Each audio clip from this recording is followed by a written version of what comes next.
किया था, आज हम उसके ऊपर फिर से हम कर रहे हैं कि हम उसके बाद डाइलेक्ट्रिक में क्या होगा। ठीक है, सो देखते हैं। So how we are going to deal with dielectric now. So क्या होता है समझो, अगर हम किसी चीज में डाइलेक्ट्रिक डालते हैं उसका असर क्या होता है। तो समझो मेरे पास ये एक जो है कंडक्टर है, ये दो कंडक्टर हमारे पास था, ये कंडक्टिंग प्लेट था और ये भी जो था एक कंडक्टिंग प्लेट था। ठीक है, ये कंडक्टिंग प्लेट था और ये दूसरा कंडक्टिंग प्लेट था और ये मिलके कैपेसिटर बनता है, पैरेलल प्लेट कैपेसिटर। अब मैंने क्या किया कि यहां पर एक डाइलेक्ट्रिक इंसर्ट कर दिया, मैंने यहां पे एक डाइलेक्ट्रिक को इंसर्ट कर दिया, कहां तक, यहां तक, और एक दूसरा डाइलेक्ट्रिक यहां पे डाल दिया। मैंने दो डाइलेक्ट्रिक का स्लैब लिया और एक को यहां तक डाल दिया, दूसरे को यहां तक डाल दिया। ठीक है, मैंने दो डाइलेक्ट्रिक का स्लैब लिया और इसको इस तरह से प्लेस कर दिया। ये डाइलेक्ट्रिक, इसे डाइलेक्ट्रिक कांस्टेंट है K1, इसका है K2। मैं दो स्लैब को इसमें इंसर्ट कर दिया, पूरे स्पेस को भर दिया। इसकी थिकनेस है X1, इसकी थिकनेस है X2। ठीक है, अब मान लो कि बैटरी को तुमने कनेक्ट किया और बैटरी ने चार्ज सप्लाई किया। मान लो बैटरी को तुमने कनेक्ट किया इसके अक्रॉस, इस तरह से तुमने यहां से एक बैटरी को कनेक्ट किया और इस बैटरी ने कुछ चार्ज सप्लाई किया। इस बैटरी ने चार्ज सप्लाई किया, Q इधर, प्लस Q इधर और माइनस Q इधर। इसका पोटेंशियल डिफरेंस था V। तो क्या होगा कि यानी कि तुम्हारा फ्री चार्ज कितना है, Q। तुम्हारा यहां पे जो चार्ज आएगा प्लस Q और यहां जो चार्ज आएगा माइनस Q, इस चार्ज को हम क्या बोलते हैं, फ्री चार्ज बोलते हैं। इसको बोलते हैं फ्री चार्ज, ये फ्री चार्ज है। तो पता है जब ये आएगा, तो जब यहां पे ये प्लस Q चार्ज आएगा, कहां पे, जब ये इस पॉइंट पर ये प्लस Q चार्ज पहुंचेगा, ये प्लस Q चार्ज इस सरफेस पे जमा हो जाएगा और ये माइनस Q चार्ज यहां पे जमा हो जाएगा।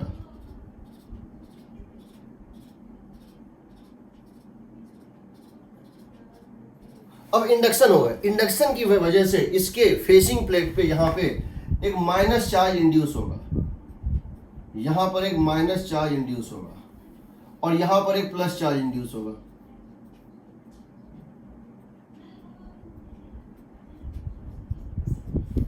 यहां पर एक प्लस चार्ज इंड्यूस होगा।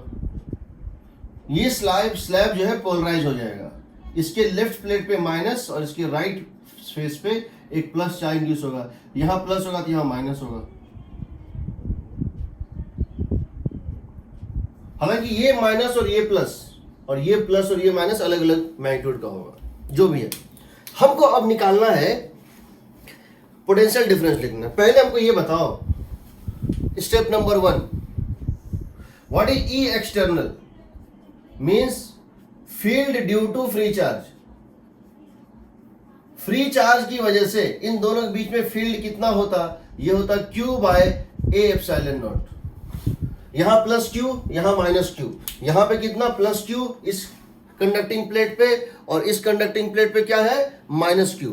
तो प्लस Q और माइनस Q में अगर तुम देखो तो यहां एक फील्ड, अगर ये डाइलेक्ट्रिक स्लैब ना होता, एक फील्ड होता plus Q to minus Q due to free charge. वो कितना होता, Q by A epsilon naught. इसको हम कह देते हैं E नॉट या E एक्सटर्नल। ठीक है, इसको हम बोलते हैं E एक्सटर्नल। ठीक है, अब बताओ, तुम जानते हो जब भी कोई बाहर का फील्ड, एक्सटर्नल फील्ड किसी डाइलेक्ट्रिक में एंटर करता है वो K से डिवाइड हो जाता है। इसका मतलब यहां से यहां तक जो फील्ड होगा, यहां से यहां जो फील्ड होगा E1 और यहां से यहां तक जो फील्ड होगा E2, वो कितना होगा, E1 की वैल्यू हो जाएगी E एक्सटर्नल बाय K1 और E2 की वैल्यू हो जाएगी E एक्सटर्नल बाय K2।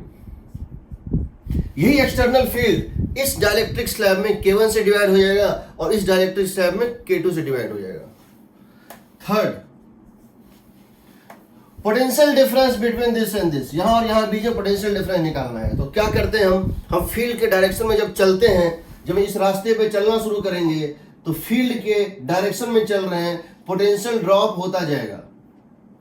कैसे ड्रॉप होगा, यहां से यहां तक कितना ड्रॉप होगा, तो पोटेंशियल ड्रॉप हम लिख सकते हैं, potential drop between the plates, from left plate to right plate, between conducting plates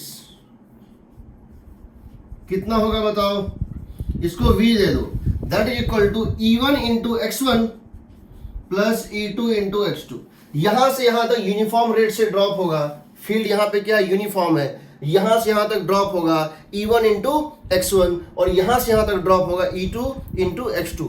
but यहां से यहां तक का ड्रॉप है कितना? v, क्योंकि इसका लेफ्ट कंडक्टिंग प्लेट इसके साथ, इसके लेफ्ट प्लेट के साथ, बैटरी के लेफ्ट प्लेट के साथ इक्विपोटेंशियल है और इसका राइट प्लेट इसके राइट के साथ इक्विपोटेंशियल है। तो यहां से यहां तक ड्रॉप कितना है? v। तो क्या लिख दोगे? So v is equal to E1 को क्या लिखोगे बताओ? E1 को लिखोगे Q by A epsilon naught by K1 into x1 plus Q by A epsilon naught divided by K2 into x2। ये हो गया E1, ये हो गया E2। तुम अगर इसको कंपेयर करो किस इक्वेशन के साथ, तुम अगर इसको कंपेयर करो किस इक्वेशन के साथ, V is equal to Q by C। But तुम जानते हो V इज इक्वल टू क्या होता है? Q by C। कैपेसिटेंस का डिफिनीशन होता है कि potential difference is equal to free charge by capacitance. तो अगर इसको कंपेयर करो तो तुमको क्या मिलता है बताओ? You are going to get 1 by C is equal to Q और Q तो कट गया, 1 by C is equal to क्या लिख सकते हो? 1 by K1 epsilon naught A by x1 plus 1 by K2 epsilon naught A by x2। हो जाएगा बताओ? 1 by K1 epsilon naught A by x1 plus 1 by K2 epsilon naught A by x2, ये हो जाएगा इक्वल टू, लिख सकते हो 1 bye C1 plus 1 bye C2। C1 क्या है? C1 क्या है? एक ऐसा कैपेसिटेंस जो यहां इस प्लेट और इस प्लेट के बीच में है, जो इस सरफेस यहां और यहां के बीच में एक कैपेसिटेंस है, उसकी कैपेसिटेंस कितनी होगी? K1 epsilon naught A by x1। यहां से यहां तक का कैपेसिटेंस क्या होगा? K2 epsilon naught A by x2। ये कैसा बिहेव कर रहा है? It behaves like this, it behaves like this. ऐसा बिहेव कर रहा है कि दो कैपेसिटर सीरीज में है। कैसा बिहेव कर रहा है? दो कैपेसिटर सीरीज में है, एक जिसमें मटेरियल कौन सा बड़ा हुआ है? K1, और एक जिसमें मटेरियल कौन सा बड़ा हुआ है? K2। इसका कैपेसिटेंस है C1 is equal to K1 epsilon naught. क्यों K1 एप्सिलॉन नॉट? क्योंकि उसका मीडियम है K1 epsilon naught A by x1 और ये C2 है K2 epsilon naught A by x2। और दोनों सीरीज में है, दोनों सीरीज में है, इसलिए ऐसा बिहेव हो रहा है कि 1 by C equivalent is 1 by C1 plus 1 by C2, 1 by C equivalent is 1 by C1 plus 1 by C2। तो it seems to be in series combination.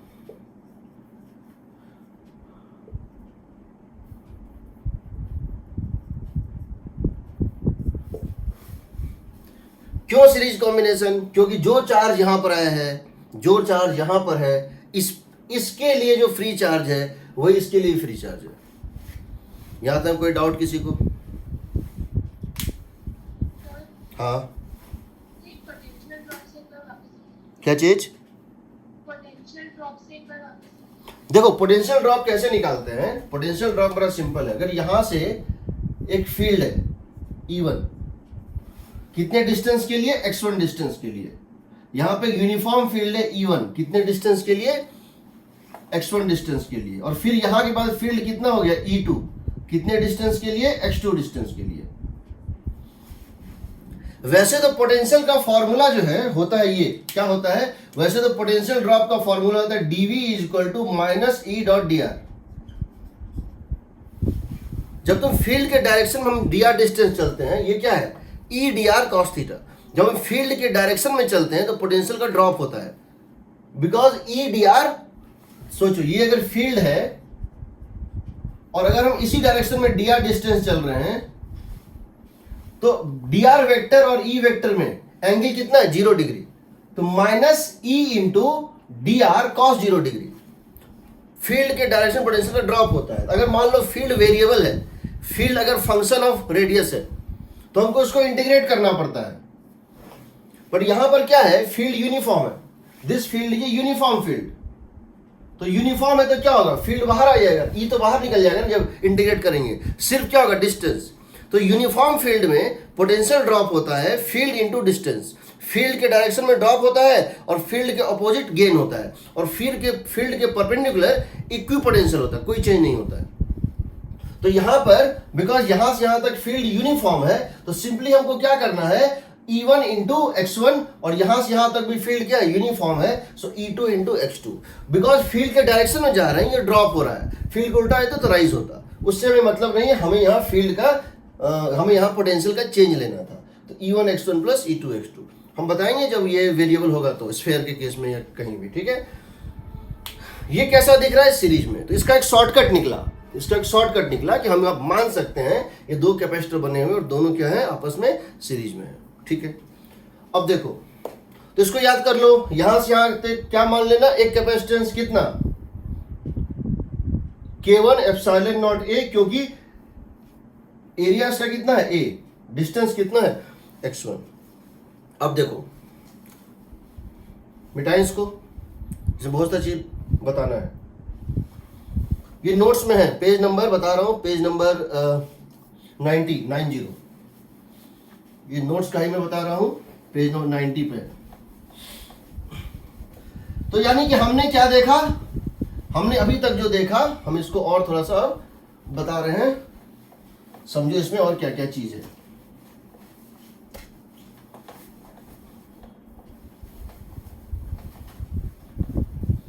देखो, तुमने क्या देखा कि ये इस तरह बिहेव कर रहा है, कैसा बिहेव कर रहा है, ये इस तरह से बिहेव कर रहा है, ये C1 और ये C2। C1 की वैल्यू है K1 epsilon naught A by x1, C2 की वैल्यू है K2 epsilon naught A by x2। ये मीडियम फैक्टर की वजह से ये उस जिस मीडियम से ये भरा हुआ है वो लेते हैं, ठीक है। आ गया ये तुम्हारा, और तुमको पता है दोनों सीरीज में है, इसलिए 1/c equivalent is 1/c1 plus 1/c2,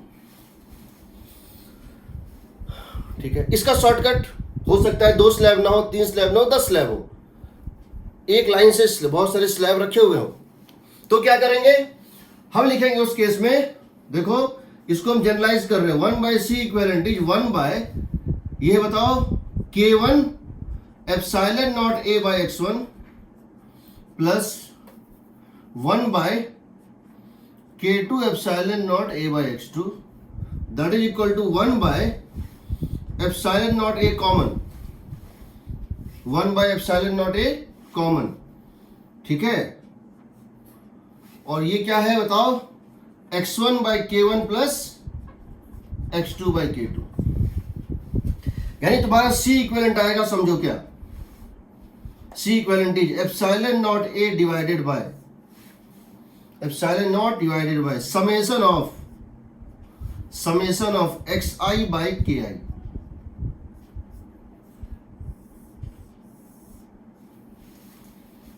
मतलब समझो, जब भी ऐसा सीरीज में स्लैब लगा हो,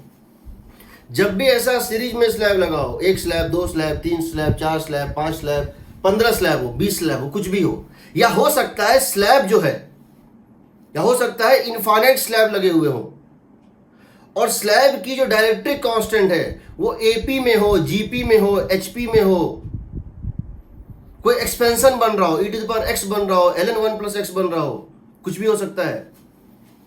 तुमको करना क्या है, C इक्विवेलेंट होगा एप्सिलॉन नॉट A बाय, ऊपर ले लो epsilon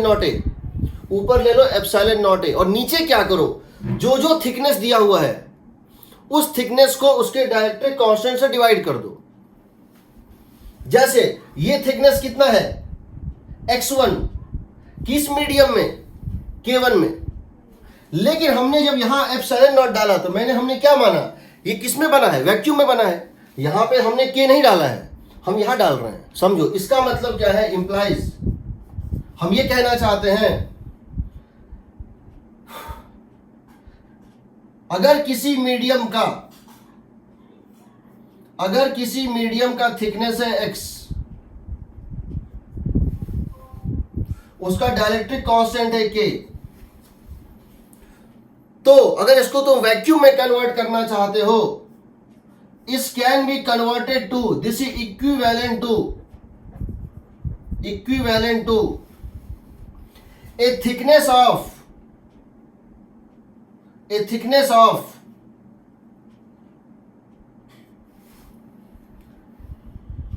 x by k in vacuum।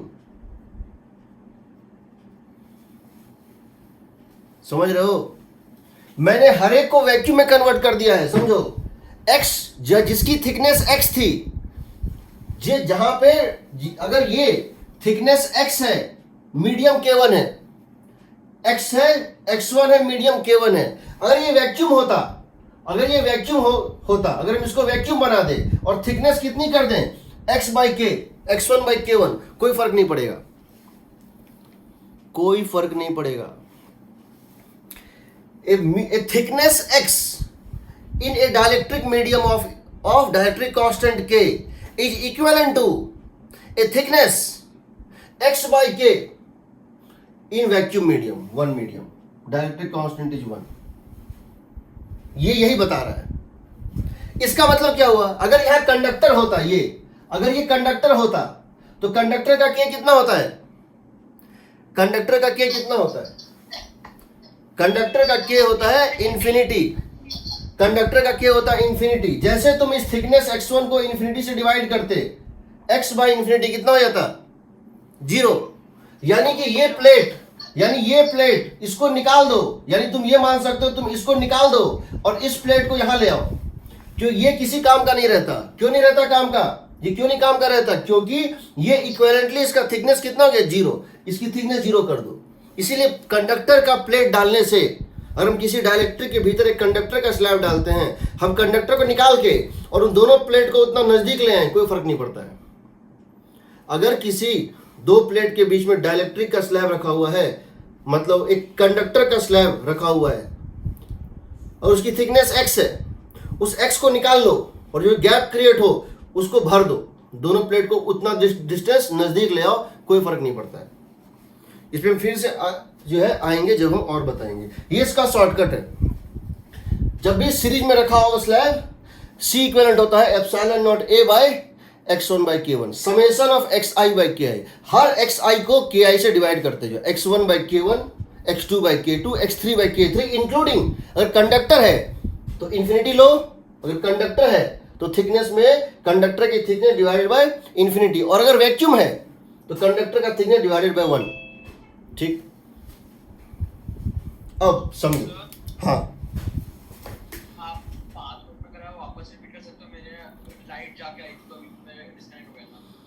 एक काम करना, यूट्यूब पे देख लेना। ठीक है, अब देखो, कभी कभी C इक्विवेलेंट नहीं पूछता है, क्या पूछता है? K इक्विवेलेंट पूछता है। What is equivalent dielectric constant of this medium, what is the meaning of C equivalent, तो तुम्हारा निकल गया। अब अगर तुमसे हम पूछें व्हाट इज K इक्विवेलेंट, इसका मतलब क्या है? इसकी K कितनी है? K1। इसकी कितनी है? K2।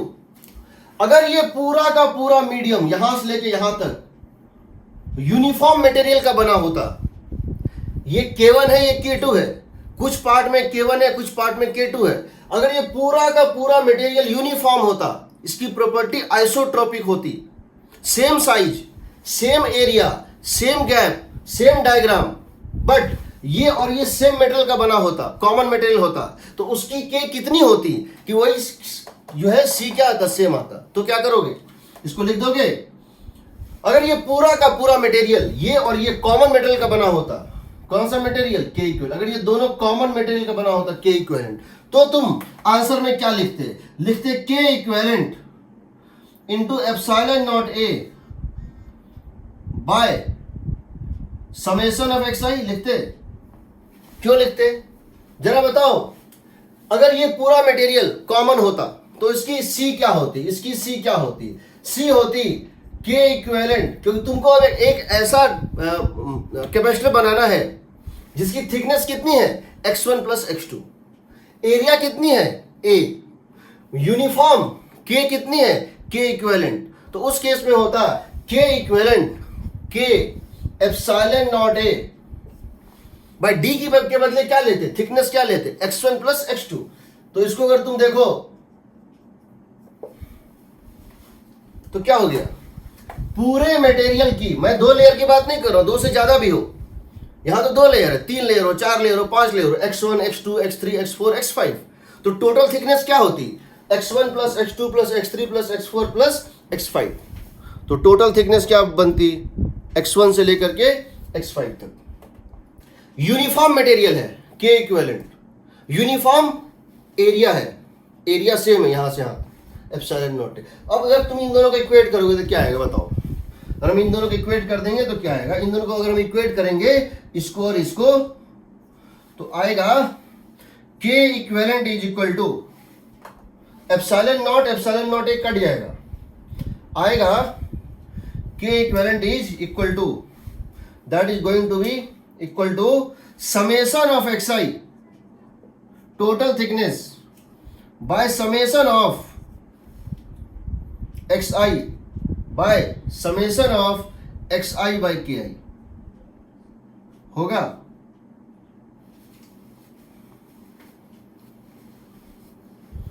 Summation of xi by summation of xi by ki, कोई डाउट? जो क्वेश्चन बता रहा हूं सब आईटी का पूछा हुआ क्वेश्चन है।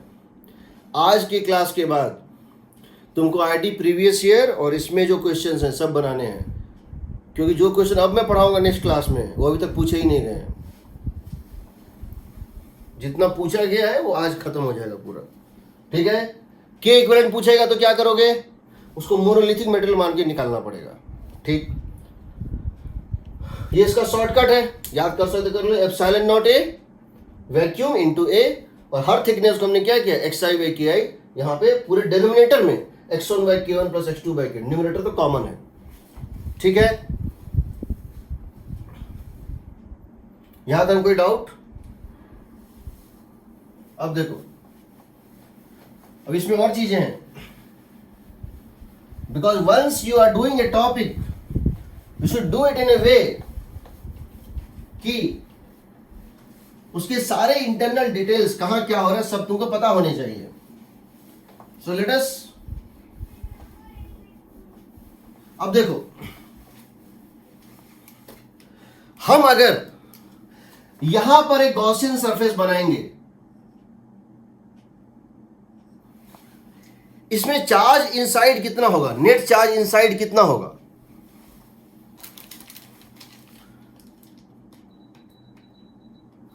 अगर हम यहां एक गॉसियन सरफेस बनाते हैं तो हम क्या पाते हैं, इसके अंदर इसके थ्रू फ्लक्स जीरो है, इसके थ्रू फ्लक्स जीरो आ रहा है। क्यों आ रहा है जीरो?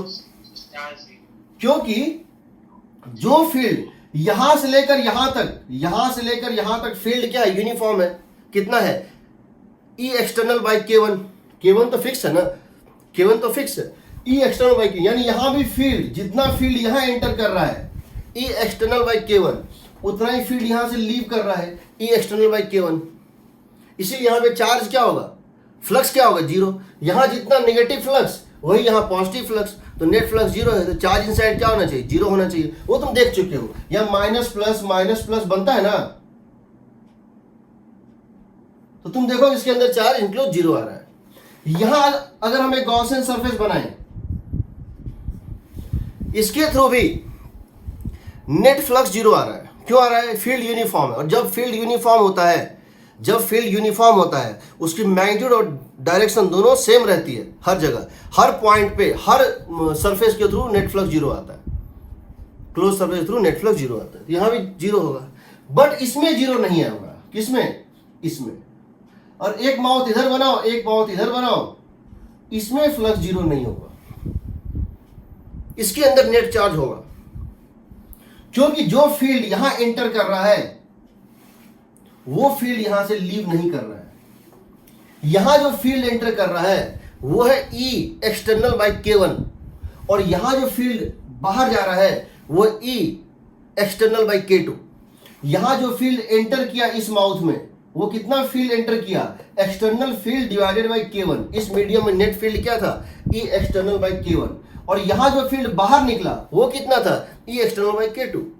यानी जितना फील्ड एंटर कर रहा है उतना लीव नहीं कर रहा है। यानी इसके अंदर नेट चार्ज होगा। हम इसके अंदर अगर नेट चार्ज निकालना चाहते हैं तो कैसे निकालें, पहले ये देखो।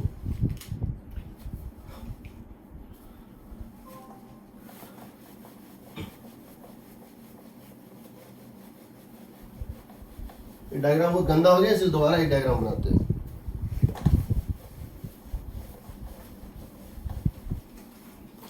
देखो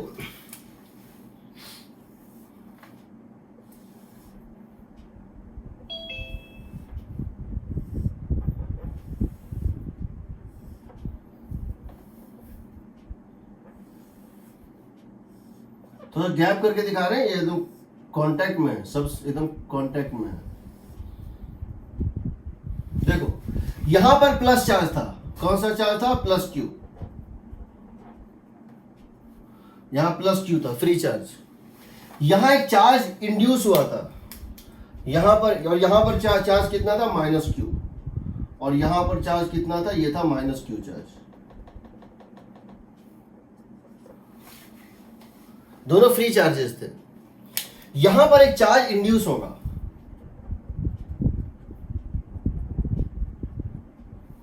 यहां पर एक चार्ज इंड्यूस होगा। हम इस चार्ज को नाम देंगे माइनस क्यू पोलराइजेशन ऑफ 1 या क्यू बाउंड चार्ज ऑफ 1, और इसको हम नाम देंगे प्लस क्यू पोलराइजेशन ऑफ 1। ये फर्स्ट मीडियम में चार्ज का इंडक्शन हुआ था।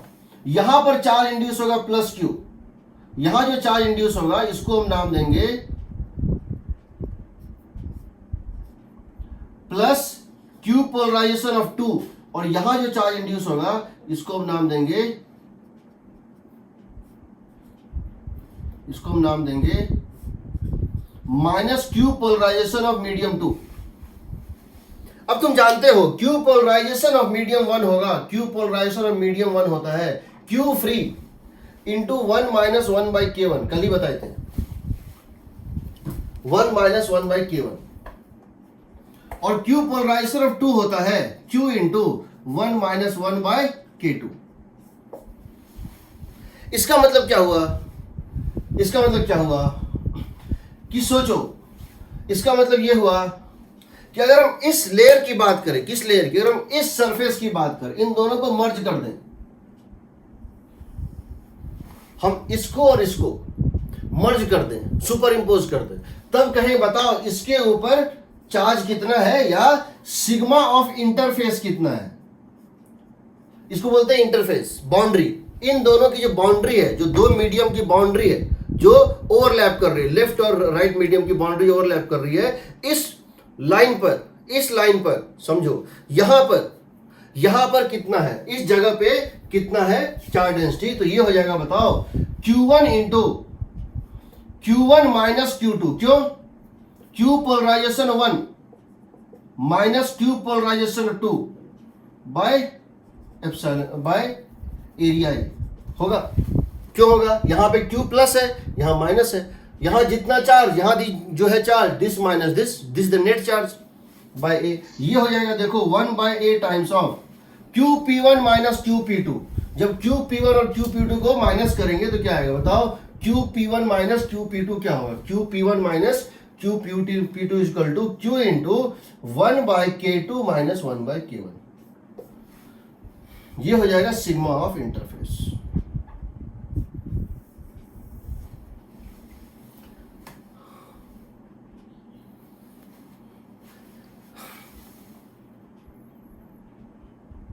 अगर Q1 Q2 सेम होता, K1 K2, तो ये 0 होता, और K1 K2 सेम होता तो ये 0 होता, अदरवाइज ये 0 नहीं है, यहां सिग्मा है क्योंकि अलग है। अब समझो ये नेट वैल्यू प्लस होगा या माइनस होगा, ये डिपेंड करेगा K ज्यादा है, K1 ज्यादा है या K2 ज्यादा है। अगर K1 ज्यादा है तो ये प्लस होगा, K2 ज्यादा है तो ये क्या होगा, माइनस होगा।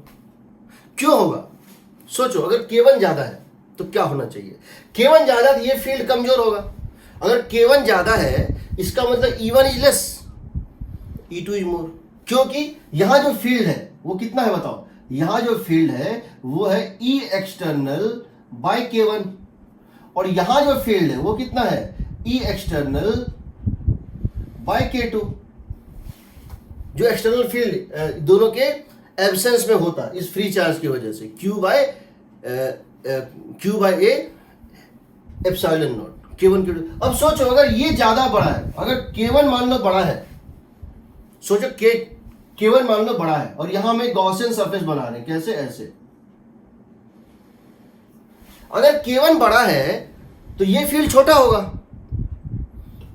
और ये फील्ड बड़ा होगा, क्योंकि K2 छोटा है। K1 अगर बड़ा है तो ये फील्ड छोटा होगा, यानी जो एंटरिंग फील्ड है, नेगेटिव फ्लक्स कम है और पॉजिटिव फ्लक्स ज्यादा है, तो नेट चार्ज अंदर क्या होना चाहिए?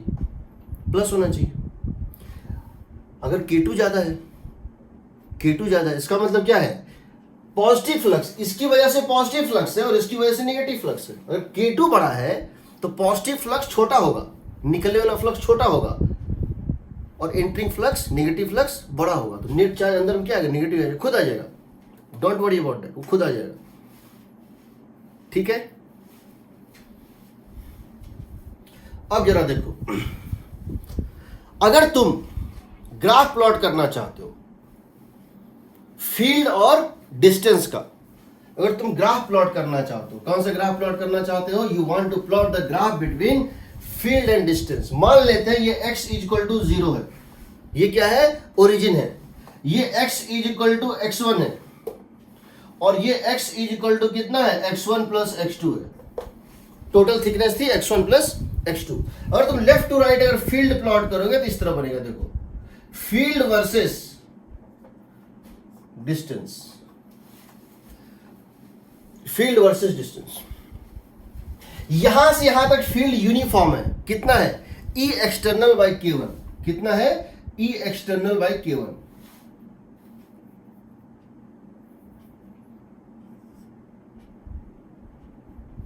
This is E external by K1। यहां से यहां तक फील्ड यूनिफॉर्म है, E एक्सटर्नल बाय K1। कहां तक?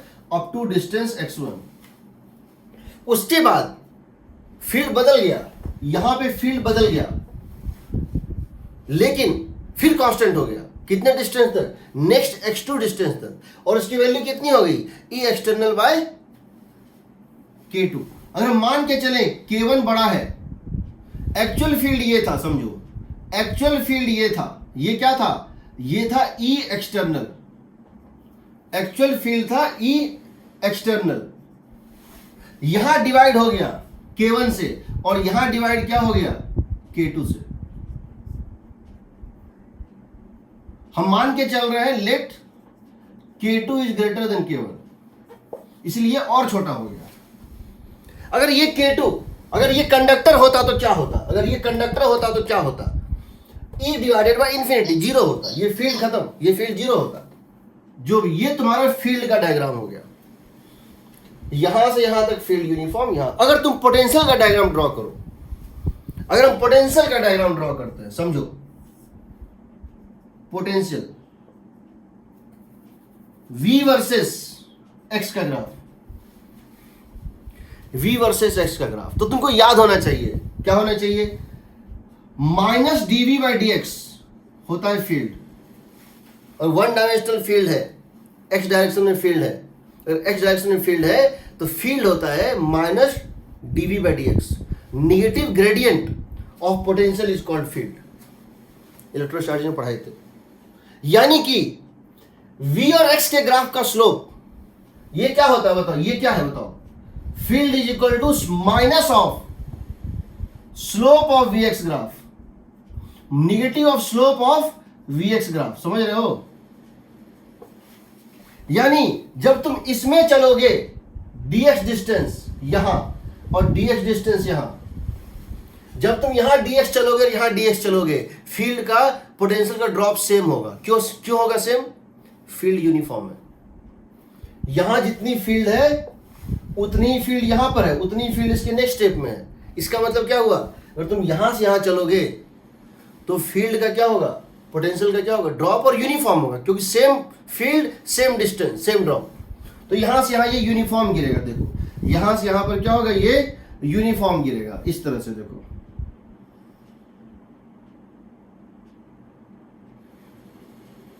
ये जो तुमको दिख रहा है ना थीटा,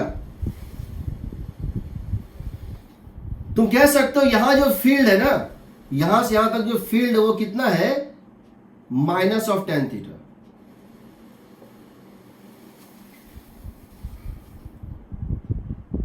समझ रहे हो? इसका स्लोप कितना है? इसका स्लोप है एक्चुअली, इसका इस लाइन का स्लोप कहलाता है tan of 180 degree minus theta.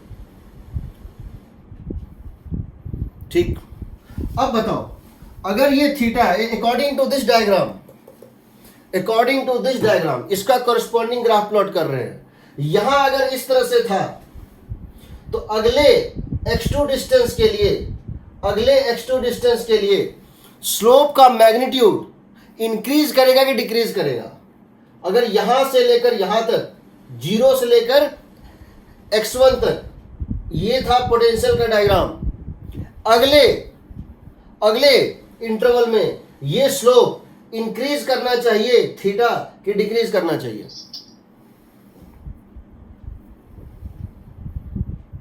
Slope का मैग्नीट्यूड फील्ड देता है, स्लोप का मैं यहां फील्ड इससे कम है कि, बताओ सेकंड हाफ में फील्ड कम है कि ज्यादा है?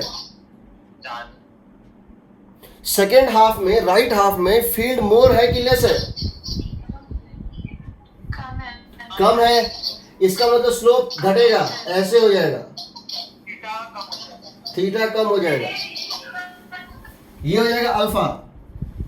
तुम कह सकते हो tan theta is equal to mod is equal to E external by K1 and tan alpha is equal to E external by K2। इसीलिए अगर तुम दोनों को डिवाइड कर दोगे, तुम कह सकते हो tan theta is inversely proportional to, या tan थीटा स्लोप का magnitude into K is constant. तुमसे क्वेश्चन पूछा जाएगा, ये ग्राफ दिया हुआ होगा, ये ग्राफ दिया हुआ होगा, वो बोलेगा find ratio of K1 by K2, इस टाइप का ग्राफ दिया होगा, ये दिया होगा 30 डिग्री और ये दिया होगा 60 डिग्री या कुछ भी दिया होगा, पूछेगा find the ratio of K1 by K2। समझ रहे हो ना? जितना ज्यादा K होगा उतना कम फील्ड होगा, और जितना कम फील्ड होगा डिस्टेंस के साथ पोटेंशियल उतना धीरे चेंज होगा। जितना ज्यादा फील्ड होगा डिस्टेंस के साथ पोटेंशियल उतना तेज चेंज होगा। More field, more is the drop for same distance moved along the field, less is the field, zero is the field, there no change. और कंडक्टर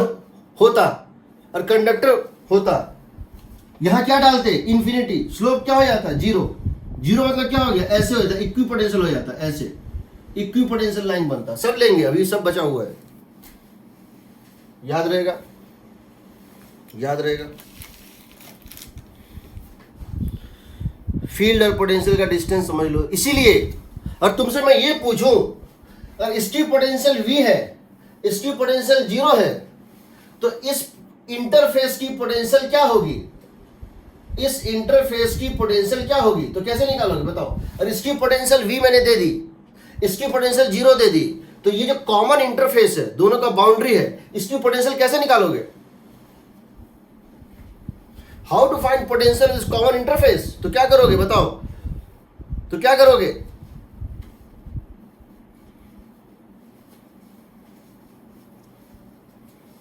देखो क्या करोगे, मेथड तो बहुत सारे हैं, तुम वही करोगे।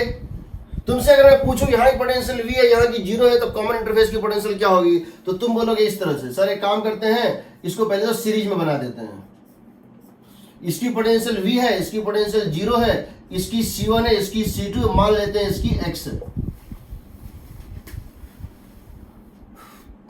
तो क्या लिखेंगे?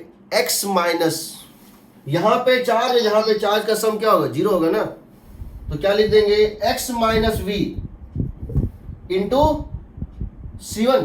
या एक काम कर दो सिंपल, दोनों पे चार्ज सेम है, दोनों पे चार्ज सेम है, दोनों पे चार्ज सेम है। मान लो इसके अक्रॉस, अरे ठीक है इस तरह कर लो, X ही कर लो, या तो तुम ये भी कर सकते हो, दोनों सीरीज में है, चार्ज सेम है, इसीलिए Q सेम है, CV सेम है। C1 V1 equal to C2 V2, C1 V1 C1 V1 is equal to C2 V2 where V1 plus V2 is equal to V। वो भी कर सकते हो, दोनों तरीका है तुम्हारे पास। तो तुम यहां पे क्या कर सकते हो, समझो what you can do here is that, एक तो तरीका ये, यहां x मान लो, लिखोगे x minus V into C1 Q1 ना, x minus V into C1, क्योंकि इन दोनों पे नेट चार्ज जीरो होगा, plus x minus zero into C2 plus is equal to zero. But तुम जानते हो C1 में क्या था, C1 में क्या था बताओ, C1 में तुम्हारा था C1 is equal to K1 epsilon naught A by X1 और C2 था K2 epsilon naught A by X2, ये होगा ना। तो कौन सा कट जाएगा, एप्सिलॉन नॉट, देखो x minus V into C1 sorry K1 epsilon naught A by X1 plus x minus zero K2 epsilon naught A by X2 equal to zero. Epsilon naught A epsilon naught A cut गया तो x तुम्हारा निकल जाएगा, you can get x, you can get x, तुम x निकाल सकते हो कितना होगा। तो वो तुम्हारे पास तरीका है, तुम कर सकते हो। जब इस न्यूमेरिकल पे आएंगे तो और सब बताएंगे, क्यों बहुत टाइम लग गया इसमें हमको, ठीक है।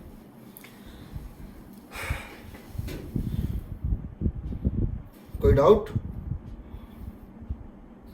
चलो अब देखो,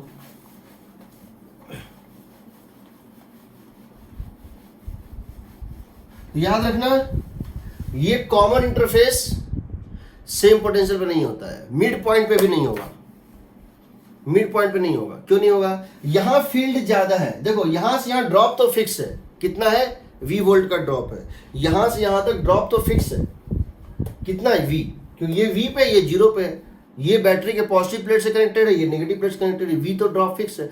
बट V का रेशियो वो जो फिक्स है, ये जो डिवाइड होगा, कुछ ड्रॉप यहाँ कुछ ड्रॉप यहाँ, कितना यहाँ कितना यहाँ, कितना यहाँ कितना यहाँ, ये अलग अलग है।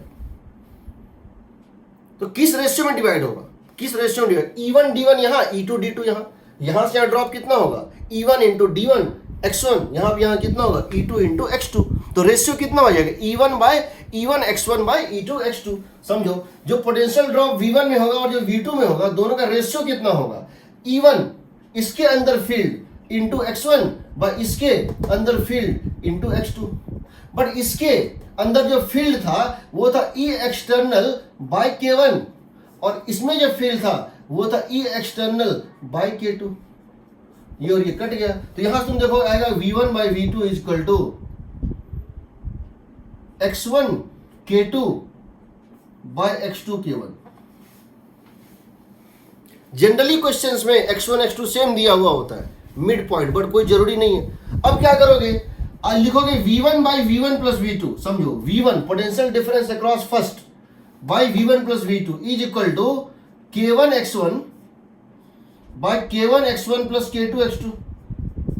अब तुमको ये पता है टोटल पोटेंशियल ड्रॉप हियर और टोटल पोटेंशियल ड्रॉप हियर, दोनों का सम कितना है, V है, ये तो फिक्स है, ये कितना है, V है। तो हो जाएगा V1 is equal to K1 X1 by K1 X1 plus K2 X2 times of V। This is the answer, this is the answer. तुम V1 निकाल सकते हो, V2 निकालना है सिर्फ यहाँ K2 X2 चलाएगा, K1 X1 ये क्या आ जाएगा, K2 X2 चलाएगा। वो सब तो तुमको प्रैक्टिस और करना पड़ेगा, अभी तो हम सिर्फ पढ़ा ही पा रहे हैं।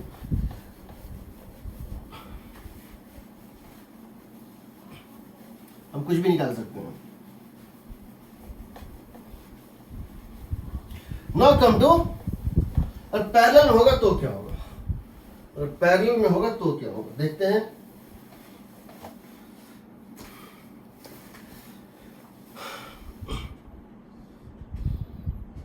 चलो पहले पैरेलल लेते हैं, उसके बाद फिर और देखते हैं, ठीक है। ये एक कंडक्टर है और ये दूसरा कंडक्टर है। हमने क्या किया है, इसके अपर हाफ पे ऐसे करके, ये कैपेसिटर था, मैंने इसको एक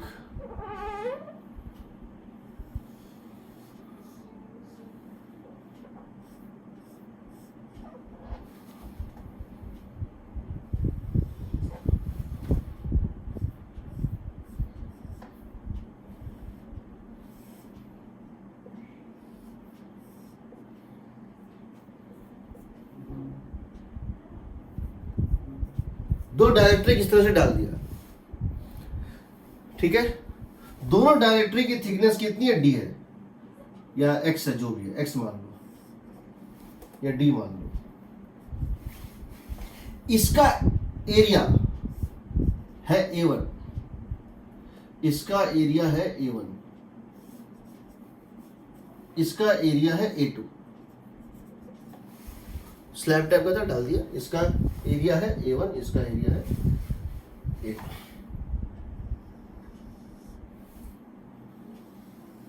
आपको बताना है इसका कैपेसिटेंस क्या होगा, वगैरह वगैरह क्या होगा। तुम अगर यहां पे चार्ज सप्लाई करोगे, कितना, Q, या बैटरी चार्ज सप्लाई करेगा Q, और यहां सप्लाई होगा माइनस Q, क्योंकि तुमने इसको क्या कि बैटरी से कनेक्ट कर दिया था। तो जैसे तुम इसको बैटरी से कनेक्ट करोगे तो ये तो चार्ज सप्लाई कर देगा। अब ये बताओ इसकी पोटेंशियल कितनी है, V, इसकी पोटेंशियल है 0। तो जब तुम इस रास्ते से यहां जाओगे तो पोटेंशियल का कितना ड्रॉप होगा, V का ड्रॉप होगा। कितने डिस्टेंस में, D डिस्टेंस में। तो यानी कि तुमको पता है यहां से यहां तुम एक यूनिफॉर्म फील्ड में जा रहे हो और V से 0 जा रहे हो। इसका मतलब यहां पर जो E नेट होगा वो V/D होगा। उसी तरह से ये जो लोअर प्लेट है, ये जो प्लेट है, ये भी V पोटेंशियल, ये तो पूरा का पूरा इक्वी पोटेंशियल है। ये पूरा कंडक्टर इक्वी पोटेंशियल, ये V पर है और ये भी 0 पर है। इसका भी लेफ्ट ये पार्ट जो है, ये जो पार्ट है V पे है और ये पार्ट जो है वो 0 पे है। तो यहां से यहां अगर तुम जाओगे तो टोटल चेंज इन पोटेंशियल कितना होगा, V, ड्रॉप इन पोटेंशियल होगा V, टोटल डिस्टेंस कितना होगा, D। तो यहां पे जो E नेट होगा वो कितना हो जाएगा, V/D ही होगा। यानी दोनों में नेट फील्ड सेम है, दोनों मीडियम में नेट फील्ड सेम है, क्योंकि सेम पॉइंट से सेम पॉइंट और सेम डिस्टेंस भी है और यूनिफॉर्म फील्ड भी है।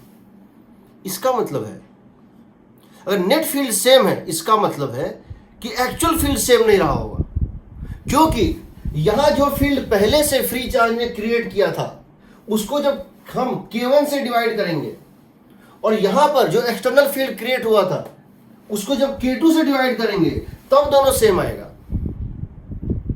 इसका मतलब है यहां जो एक्चुअल फील्ड क्रिएट हुआ था वो अलग था। इसका मतलब है हम मान लेते हैं कि यहां पर चार्ज आ गया Q1, यहां पे ये चार्ज पहुंचा, उसका Q1 यहां चला आया, और यहां जो चार्ज आया और यहां जो चार्ज आया, यहां पे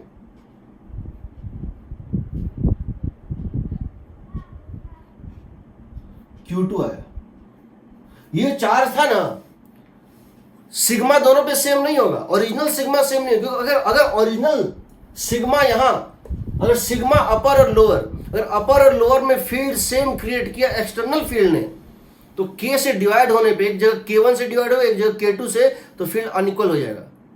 डिवीजन के बाद इक्वल हो रहा है, इसका मतलब डिवीजन से पहले अनइक्वल था। डिवीजन के पहले वो वैल्यू था जो K1 से डिवाइड होने के बाद और K2 से डिवाइड होने के बाद इक्वल हो रहा है। तो समझो ऊपर हम बोल रहे हैं चार्ज चला गया Q1 और नीचे हम चार्ज जो है चला गया Q2, यानी ये जो चार्ज Q था वो दो पार्ट में बट गया, एक Q1 पे चला गया, एक Q2 पे। इस तरह से चला गया, इस तरह से चला गया कि ऊपर वाले में E नेट जो कि V/D है, ऊपर वाले में वो किसके इक्वल था, वो था E external in 1, E external in 1 by K1, जिसकी वैल्यू है Q1 by A epsilon naught by K1। समझ रहे हो।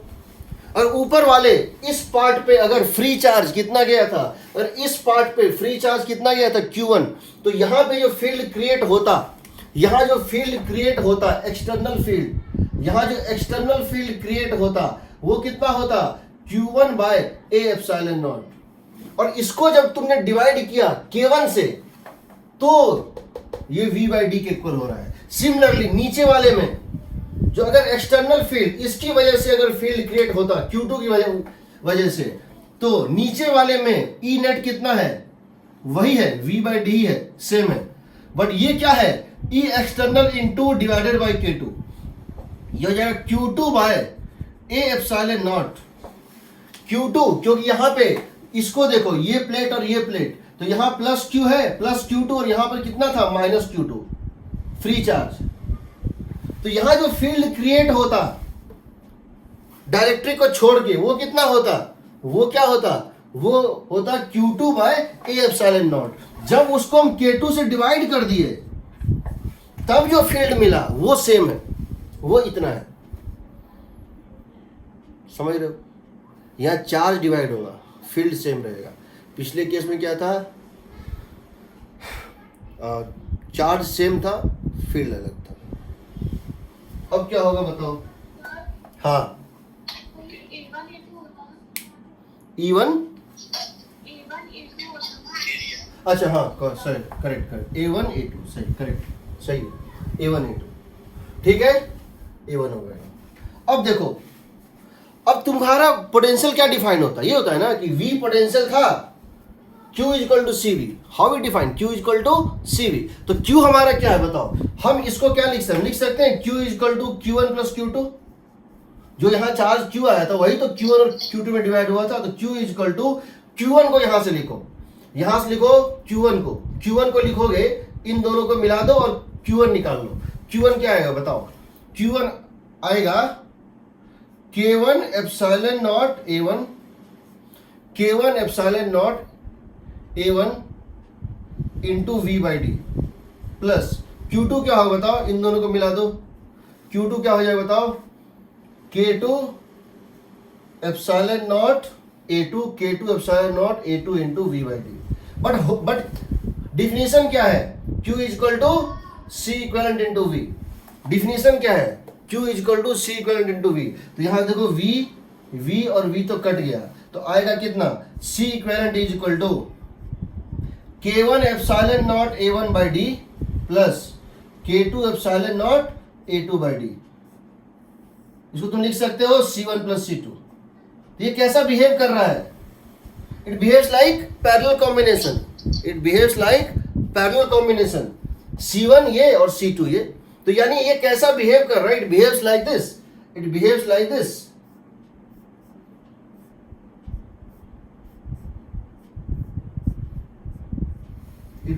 दिस, एक अपर वाला C1 और एक लोअर वाला C2, ऊपर वाले का कैपेसिटेंस C1, नीचे वाले का C2। C1 की वैल्यू कितनी, मीडियम कौन सा, K1 एप्सिलॉन नॉट, एरिया कितना A1, ये D, नीचे वाले का कितना K2 एप्सिलॉन नॉट, एरिया कितना A2 बाई डी, ठीक। So this is the capacitance. तो यहां ये पैरेलल जैसा बिहेव कर रहा है, बिहेव्स लाइक पैरेलल कॉम्बिनेशन। तो हम इसको इस तरह से बना सकते हैं, और हम ये समझते हैं कि जब यहां चार्ज Q आएगा तो इक्वल नहीं रहेगा, ऊपर में Q1 नीचे में Q2। हम जानते हैं Q1 बाई Q2, क्योंकि पोटेंशियल डिफरेंस सेम है, इसके क्रॉस पोटेंशियल डिफरेंस सेम है, तो V सेम है, Q इक्वल टू CV में V सेम है, यानी Q is proportional to C। Q1 by Q2 is equal to C1 by C2, Q1 by Q2 is equal to C1 by C2, ठीक है, and Q1 by Q2 is equal to C1 by C2, and that is equal to K1 A1 by K2 A2, K1 A1 by K2 A2। तो अब समझो, इसका मतलब अगर हम इसको बहुत सारे प्लेट अगर पैरेलल में डालते, और बहुत सारे प्लेट्स अगर हम पैरेलल में डालते तो क्या होता,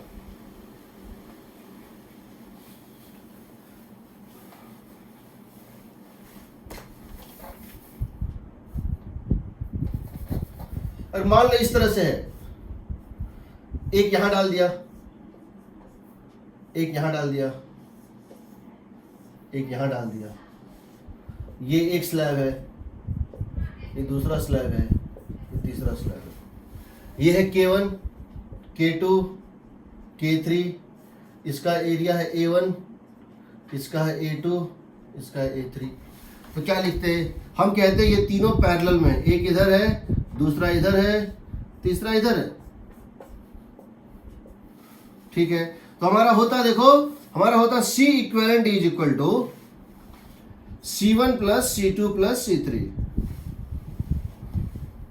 that is equal to K1 epsilon naught A1 by D plus K2 epsilon naught A2 by D plus plus plus, इसको हम क्या लिख सकते हैं? We can write it epsilon naught A into summation of epsilon naught by D summation of KI AI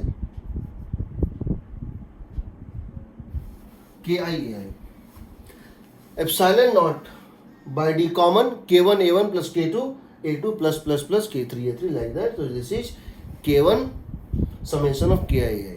अगर पूछता what is K equivalent, अगर इसी चीज को सारे कंडक्टर को मिला के, सारे डिफरेंट K को मिला के भी एक शेप बन रहा है और ये पूरा का पूरा मटेरियल यूनिफॉर्म होता, ये पूरा का पूरा मटेरियल यूनिफॉर्म होता, इसका क्या बोलते हैं? K equivalent. तो इसको क्या लिखते हम लिखते तब उस केस में अगर ये पूरा सिर्फ एक यूनिफॉर्म मेटल का बना होता और K इक्विवेलेंट पूछा गया है और ये पूरा एक यूनिफॉर्म मेटल का बना होता तो क्या लिखते? K equivalent. अब भूल जाओ, समझे पूरा का पूरा एक स्लैब है, एक ही स्लैब है जो यूनिफॉर्म मोनोलिथिक आइसोट्रोपिक मेटेरियल का बना हुआ है. उस मेटेरियल का प्रॉपर्टी हर जगह सेम है, K इक्विवेलेंट. तो क्या लिखते हैं? K equivalent K epsilon naught A का मतलब क्या हो गया? Summation of AI A1 plus A2 plus A3 by D. तो क्या होगा बताओ? ये और ये तो कट गया, कितना बचेगा बताओ? K equivalent is equal to summation of KI AI by summation of AI. Summation of KI AI by summation of AI. ठीक है.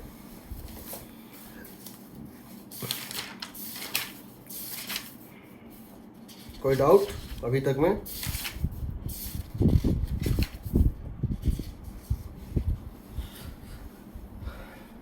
अब जब तुमने इसको सीरीज पैरेलल के रूप में समझ लिया है, तो अब तुम्हारे पास कॉम्बिनेशन हो सकता है, उसमें कुछ नहीं होता है, उसमें कुछ नहीं होता. जैसे SCV में क्वेश्चंस हैं तो वो सब जगह मिल जाएंगे, प्रीवियस से जे मिल जाएंगे. वो सब क्वेश्चन क्या है, वो इस तरह से हैं.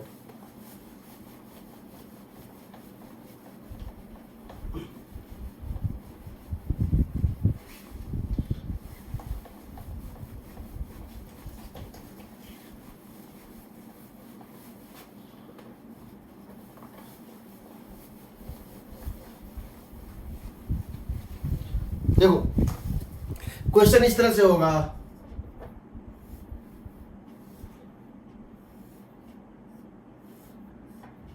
एक दो तीन. या एक काम करो, सीरीज पैरेलल तो देख ही चुके हो, एक बार कॉम्बिनेशन देख लो. ये एक प्लेट है कंडक्टिंग प्लेट, ये एक दूसरा कंडक्टिंग प्लेट है. तुमने क्या किया है? यहां पर एक स्लैब इस तरह से डाला, ऊपर में एक स्लैब इस तरह से डाला K1, नीचे में 1/4 स्पेस में डाला ये और 1/4 में डाला ये.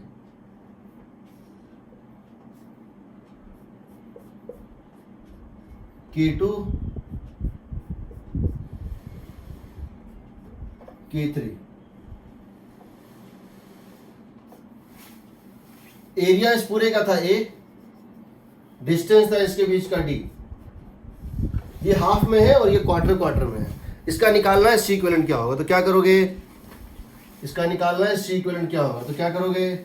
एक ऊपर बनाओगे और दो नीचे बनाओगे.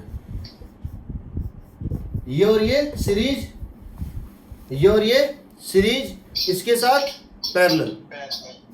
इसको लिख दोगे, ये कितना हो जाएगा? K1 epsilon naught A by 2. Total जो है एरिया का ये क्या लिया है? हाफ लिया है ना. K1 epsilon naught A by 2 divided by D. इसके बीच का, इन दोनों प्लेट के बीच का डिस्टेंस कितना है? D. इसमें क्या करोगे? यहां से यहां तक लोगे तो क्या लिखोगे? K2 epsilon naught A by 2 divided by D by 2. बताओ एरिया ये क्या लेगा? A बाई 2 और डिस्टेंस कितना हो जाएगा? D by 2. यहां क्या करोगे, इसके लिए क्या करोगे, इसके लिए बताओ, इसके लिए लिखोगे K1 K3 epsilon not A/2 divided by D/2। बाकी तुम सीरीज पैरेलल जानते हो, बाकी तुम सीरीज पैरेलल जानते हो, कर सकते हो, ठीक है। अब इसमें K इक्विवेलेंट पूछे या C इक्विवेलेंट पूछे, जो भी पूछे निकाल सकते हो। और K इक्विवेलेंट पूछ रहा है तो क्या करोगे, निकल गया, तो मतलब C जो है इक्विवेलेंट, और K निकालना है इक्विवेलेंट, तो जो भी C इक्विवेलेंट है उसको इक्वेट कर दो, किससे, C इक्विवेलेंट इनटू, पूरे को एक मेटल मान लो, C equivalent sorry K equivalent into area A divided bye D, ठीक है ना। तुम्हारे यहाँ C इक्विवेलेंट निकल जाएगा, निकाल सकते हो। और अगर पूछेगा फाइंड K इक्विवेलेंट तो क्या लिखोगे, लिखोगे K इक्विवेलेंट, और ये पूरा एक ब्लॉक होता, सेम मेटल का बना होता, K equivalent into epsilon not into total area A by total distance D। इससे तुम इक्वेट कर देते हो तो तुम्हारा K इक्विवेलेंट भी चला आता, ठीक है। यहां थोड़ा सा एक ट्रिक रहता है, यहां पर एक थोड़ा सा ट्रैप रहता है, इसको समझ लो खाली।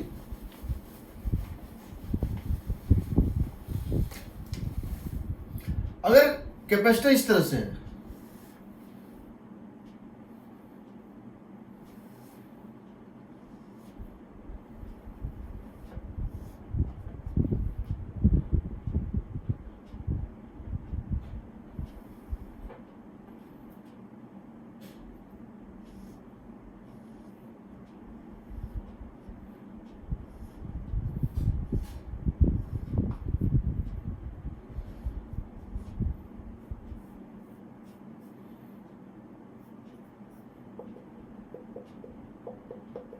यह K1 हाफ भरा हुआ है और क्वार्टर क्वार्टर भरा हुआ है। अब बताओ क्या करोगे, अब क्या करोगे, किसको किसके साथ सीरीज पैरेलल में लोगे,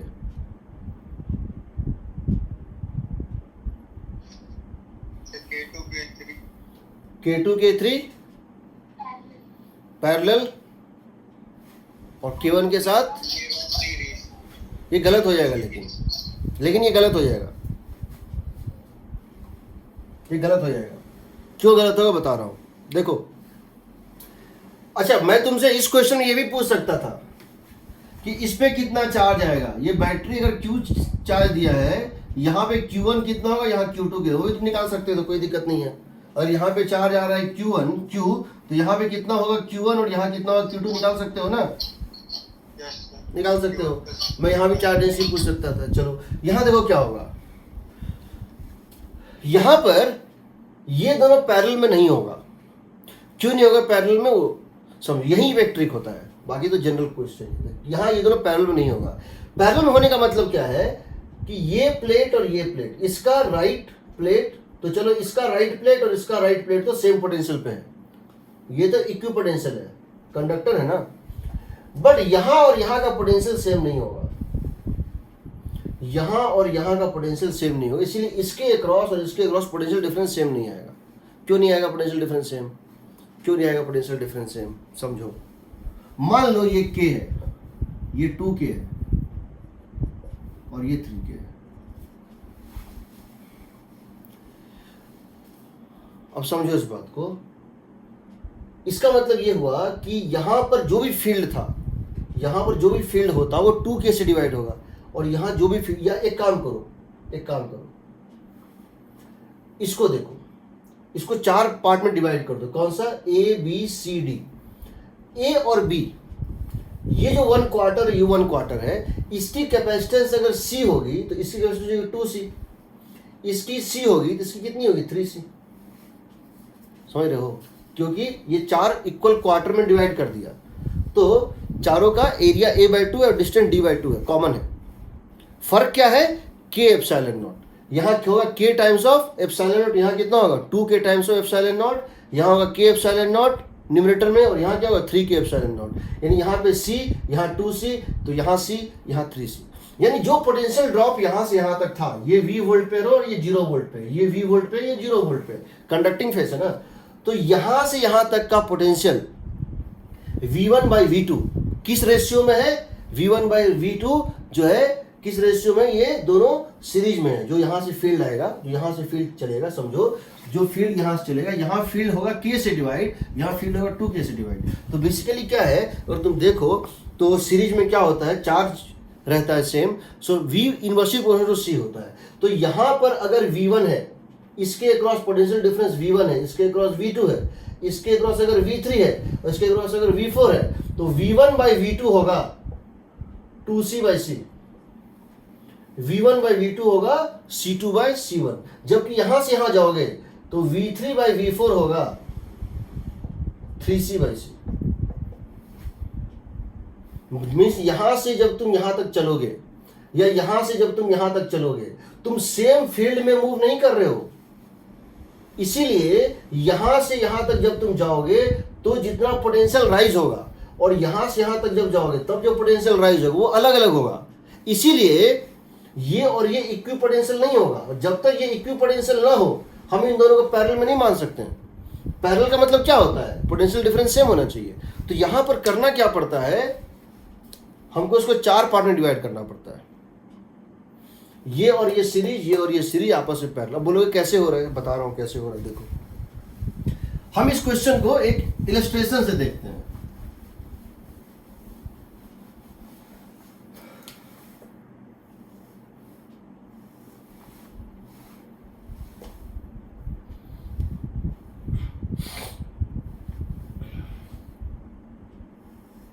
देखो,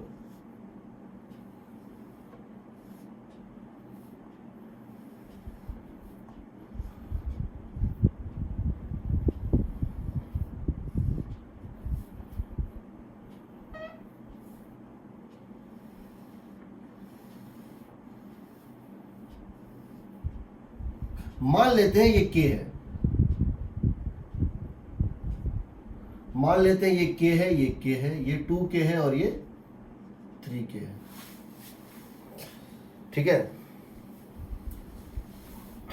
सोचो अगर यहां पर एक्सटर्नल फील्ड और ये पोटेंशियल V पर है, ये इक्वी पोटेंशियल है V पर है, ये पोटेंशियल 0 पे है, तो ये 0 पे है, ये 0 पे, सब 0 पे होगा। इसका मतलब नेट पोटेंशियल ड्रॉप यहां से यहां तक में सेम है। नेट पोटेंशियल ड्रॉप यहां से यहां तक में सेम है। अब क्या दोनों में कॉमन फील्ड होगा? क्या दोनों में कॉमन फील्ड, अगर मान लो कॉमन फील्ड बनता, इमेजिन करो कि फ्री चार्ज की वजह से अगर ऊपर और नीचे अगर इक्वल चार्ज आता, अगर मान लो कि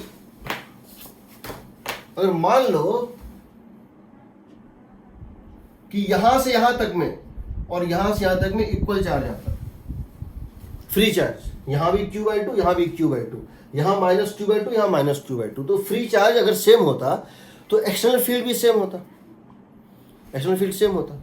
तो यहां एक्सटर्नल फील्ड किससे डिवाइड होता? यहां एक्सटर्नल फील्ड किससे डिवाइड होगा? यहां जो फील्ड होगा ये हो जाएगा E एक्सटर्नल बाय K, और यहां जो फील्ड होता वो कितना होता? E external by 2K। यहां जो फील्ड होगा वो कितना हो जाएगा? E एक्सटर्नल बाय K, और यहां फील्ड कितना हो जाएगा? E external by 3K।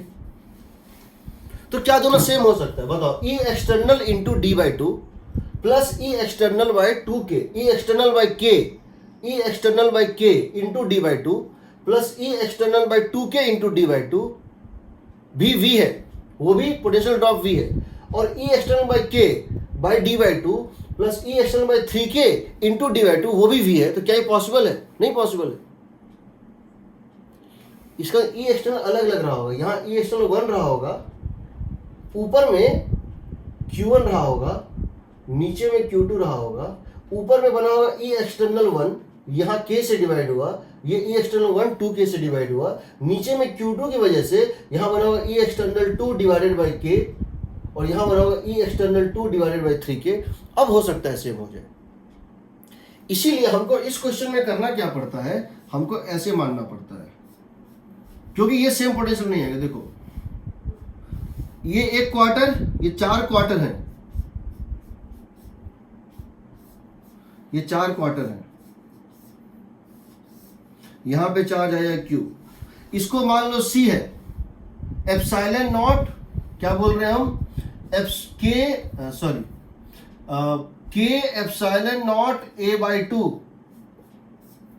1/4 by 1/4, area भी हाफ, डिस्टेंस भी हाफ, इसको हम C मान रहे थे। ये हो गया C, ये हो गया 2C, ये हो गया C और ये हो गया 3C। अगर ये इन दोनों को देखो तो इन दोनों का कॉम्बिनेशन कितना बन रहा है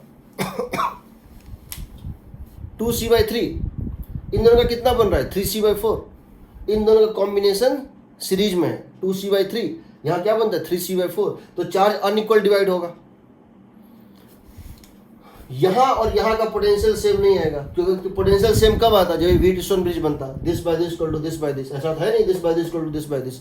तो ये और ये सेम पोटेंशियल कैसे होगा, ये 0.1 और ये 0.2, they are not at same potential.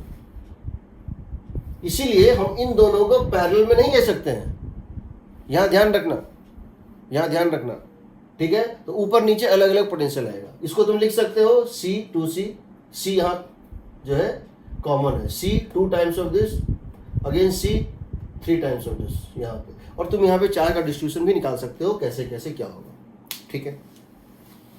तो इसको यह ध्यान रखना, ये दोनों पॉइंट इक्विपोटेंशियल नहीं होते हैं, ठीक है। अच्छा, अब मुझे ये बताओ, अगर मैं यहाँ ग्राफ प्लॉट करना चाहता हूँ लेफ्ट टू राइट, कैसे प्लॉट करेंगे देखो। क्वालिटेटिव और क्वांटिटेटिव दोनों ग्राफ में हम बात करेंगे, और पहले हम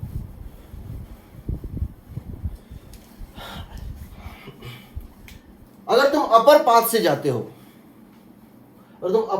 जाते हो, इस प्लेट से इस प्लेट अपर रूट लेकर, तो टोटल ड्रॉप इन पोटेंशियल कितना होगा बताओ।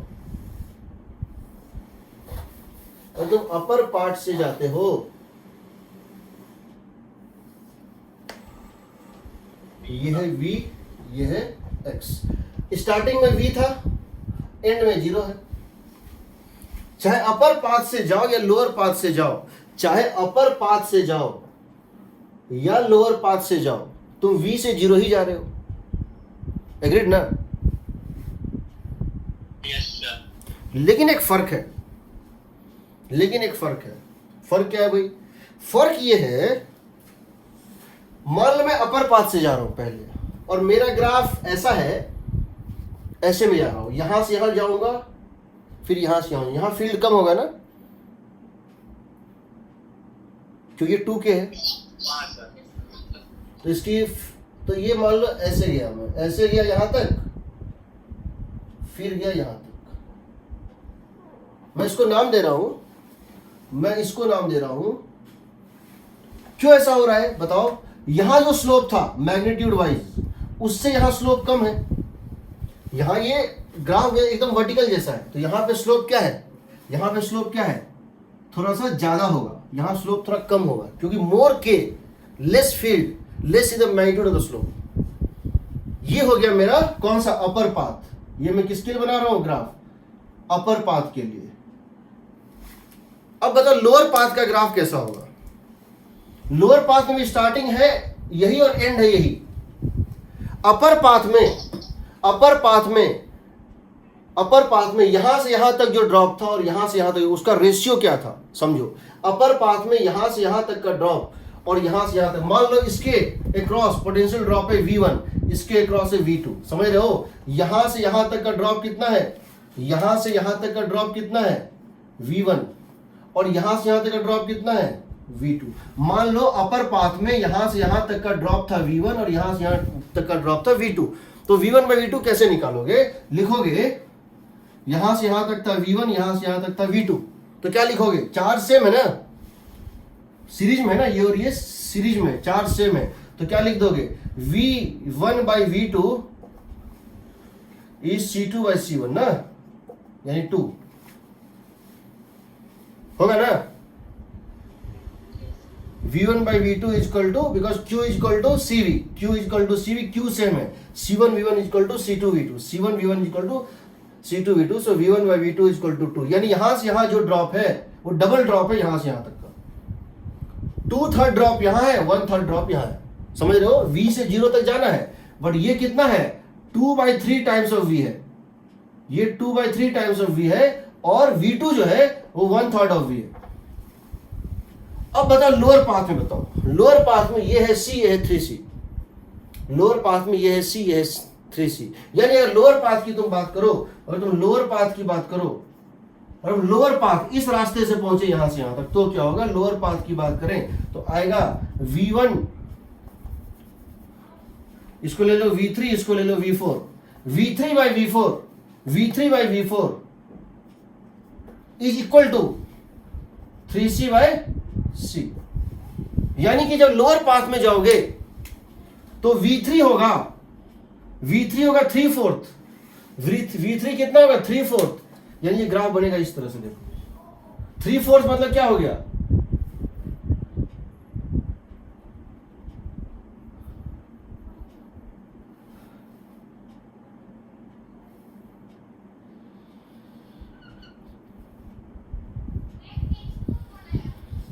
उतने ही डिस्टेंस में, समझो उतने ही डिस्टेंस कहां पे, D/2 तक में, यहां ड्रॉप इतना होगा, यहां ड्रॉप इतना होगा। क्यों होगा,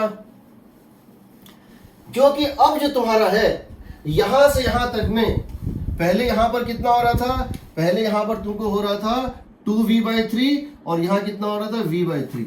अब तुम यहां देख रहे हो, यहां जो V3 है वो कितना हो गया, V3 हो जाएगा 3V/4, और ये कितना हो जाएगा V4, V/4। यानी यहां से यहां तक, अब यहां से यहां तक में ड्रॉप कितना हो रहा है बताओ, 3V/4। ये जो डिस्टेंस है ये कितना है, 3V/4, सॉरी 3V/4 यहां से यहां तक का है, और ये डिस्टेंस कितना है V/, ये जो रेड लाइन वाला तुमको ग्राफ दिख रहा है, this is for lower path, lower path. ये सब क्वेश्चन कभी नहीं आया है, ये सब जो एनालिसिस दिख रहा है ना इस टाइप के, लोअर पाथ अपर पाथ, या ग्राफ ये दे दें और पूछ दें कि भाई ये ग्राफ दे दें, हम ये ग्राफ दे दें और तब पूछें कि बताओ कि अपर path K1, K2, K3, K4 को कंपेयर करें, कुछ भी वैसा ऐसा नहीं आया है। बट तुमको सोचना पड़ेगा, you have to think everything that has came और that is not yet come, जो आएगा वो भी हमको जानना पड़ेगा, ठीक है। तो ऐसा हम कर सकते हैं, ठीक है। तो चलो अब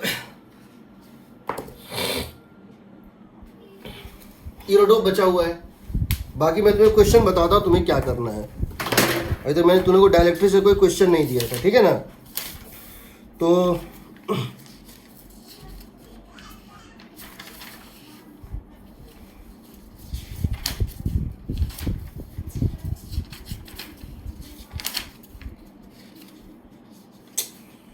टाइम निकल जाता है, चलो देखो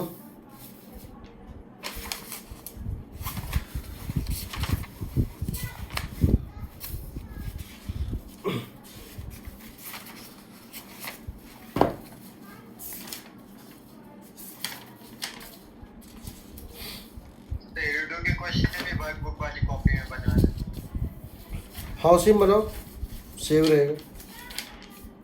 कॉपी ही तो है, इंडेक्स बना लेना स्टार्टिंग में, जिसमें तुम लिख सको कि कौन सी क्वेश्चन कहाँ तुमने बनाई थी। एक काम करो तुम लोग, इसमें आ जाओ, इसका जो वर्कबुक है, वर्कबुक में एक्सरसाइज 1 का 51 से लेकर के 67 तक वो सब टॉपिक दिया हुआ है, कैपेसिटर विद डाइलेक्ट्रिक। एक्सरसाइज 1 का 51 से लेके 67 तक, एक्सरसाइज 2 का 26 से लेकर के 35 तक, ठीक। इसको बनाओ अभी SC वर्मा में।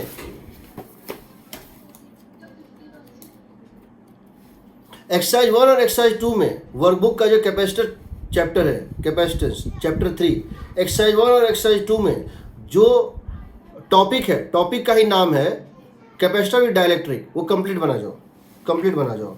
और ये कैपेसिटर चैप्टर जो हमारा SC वर्मा में है, इसमें 49 से लेकर के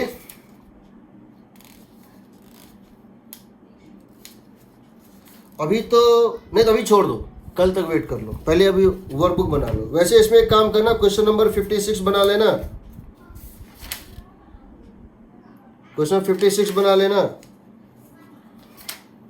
और कभी अगर ऐसा क्वेश्चन आए जैसे क्वेश्चन नंबर 61, 62 सब में है, इसको भी कर सकते हो, अभी बताया नहीं है अभी स्पेसिफिक कैपेसिटर, लेकिन कर सकते हो। जैसे ये मान लो एक कैपेसिटर है ऐसे करके, इसके बीच में डाइलेक्ट्रिक भर दिया। अब पूछा है इनर मोस्ट और इन्फिनिटी के बीच में निकालना, या कुछ नहीं दिया है, फाइंड कैपेसिटेंस। ये कितना है के, ये डाइलेक्ट्रिक कांस्टेंट है के, ये कितना है ए और ये कितना है बी। पूछा है find the capacitance between, find the capacitance, कुछ नहीं, फाइंड द कैपेसिटेंस, या पूछा है find the capacitance between this and. तो तुमको पता है, तुम यहाँ एक फेस क्या मानते थे, 1, एक 2, एक 3 और एक इन्फिनिटी। तुम क्या मानते थे, तुम एक तो हमेशा जो स्फेयर दिया है उसके अलावा तुम एक स्फेयर हमेशा कहाँ मानते थे, इन्फिनिटी पे है। दूसरा तुम क्या मानते थे, इसका इनर फेस 1, इसका आउटर फेस 2, फिर इसका 2 के साथ इक्विपोटेंशियल क्या है 3, है ना। 1 से 2, 2 से 1 से 2 के बीच में एक कैपेसिटेंस C1 और 3 और इन्फिनिटी के बीच में एक कैपेसिटेंस C2। अब तुमको पता है ये डाइलेक्ट्रिक से भरा हुआ है। वैसे इसका कैपेसिटेंस क्या था, C1 क्या होता था, 4 pi epsilon naught AB by B minus a. अब क्या हो जाएगा, 4 pi epsilon naught AB by B minus a पहले होता था, अब इसको K से मल्टीप्लाई कर दो, 4 पाई एप्सिलॉन, क्योंकि अब इसका मीडियम चेंज हो गया, इसके बीच में जो है मीडियम क्या है, 4 pi epsilon naught AB by B minus A, vacuum का था इनटू K टाइम्स, ये वैक्यूम का बना है, तो 4 पाई एप्सिलॉन नॉट क्या हो जाएगा, सिंपली B। कुछ नहीं दिया है मतलब क्या, यहां से इन्फिनिटी के बीच में निकालना है। कुछ नहीं दिया मतलब क्या है, इनर मोस्ट एंड इन्फिनिटी, तो क्या आ जाएगा, दोनों क्या आ जाएगा, सीरीज में निकल गया।